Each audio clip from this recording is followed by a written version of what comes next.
Maka saya jadi ingat salah satu pernyataan dari Imam Ibnul Qayyim Al-Jauziyah. Kalau ada orang yang bertanya, apakah kamu takut kepada Allah? Apakah kamu takut kepada neraka misalnya? Maka kata Imam Ibnul Qayyim Al-Jauziyah, jawablah dengan diam. Kenapa dijawab dengan diam? Saya sempat kaget pula. Kenapa ditanya, takut atau tidak kamu kepada Allah?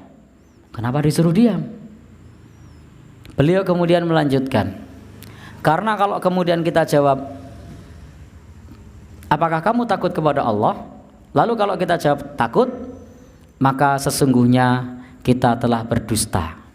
Kita sering mengatakan takut kepada Allah, tetapi kita sering berbuat dosa. Baru saja ngomong takut sama Allah sudah berbohong, padahal bohong termasuk dosa. Baru saja ngomong takut sama Allah, tapi sudah ngerasani tonggoni.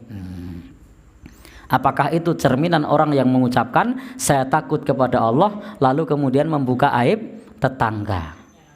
Maka tidak pantas ketika kita ditanya, takutkah engkau kepada Allah, lalu kemudian menjawab takut, padahal perilakunya tidak menunjukkan orang yang takut.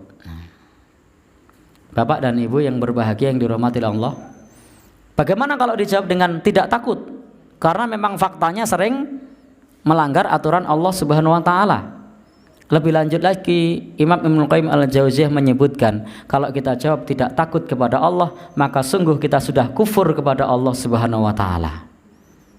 Jadi kalau dijawab, takutkah kamu kepada Allah? Saya tidak takut. Maka sungguh sudah kufur kepada Allah Subhanahu wa taala. Kalau dijawab takut, maka sungguh kita bermuka dua. Kenapa? Karena di satu sisi kita ngomong takut, di sisi yang lain perilaku kita tidak menunjukkan orang yang takut. Maka kalau dijawab takut, bisa terjatuh ke dalam kemunafikan, karena ucapan kita tidak sama dengan perbuatan kita. Kalau dijawab tidak takut, bisa terjatuh ke dalam kekafiran, karena sesungguhnya hanya orang-orang kafirlah yang tidak takut kepada Allah Subhanahu wa taala. Maka penting bagi kita memahami di dalam bab tauhid ini, Rabbana atina fid dunya hasanah wa fil akhirati hasanah wa qina adzabannar. Bukan hanya kita ucapkan di dalam doa-doa kita, tetapi kita berikhtiar dan berusaha untuk bisa mendapatkan kebaikan di dunia, mendapatkan kebaikan di akhirat, dan dijauhkan dari siksa api neraka. Jangan sampai kita hanya punya keinginan yang kuat, punya cita-cita yang kuat, tetapi amaliyah kita tidak mencerminkan ke sana. Berapa banyak orang yang kalau ditanya cita-citanya masuk surga, tetapi amaliyahnya bukan amaliyah penduduk surga.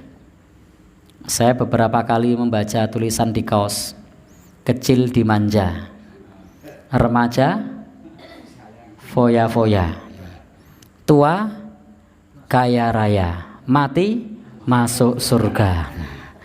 Jadi ini kaosnya siapa ya? Saya lupa waktu itu pernah baca di kaos. Jadi kecilnya dimanja, ketika remaja foya, ketika tua kaya raya, ketika mati masuk surga. Ya, Bapak Ibu yang berbahagia yang dirahmati Allah Subhanahu wa taala, itu harus memantaskan diri. Kalau misalnya kita mau masuk surga ya, tidak foya-foya, mestinya pakai untuk sodakoh, digunakan untuk membantu fakir miskin. Kalau kaya raya mestinya berbagi kepada yang lain, dan seterusnya. Jadi tidak seperti itu.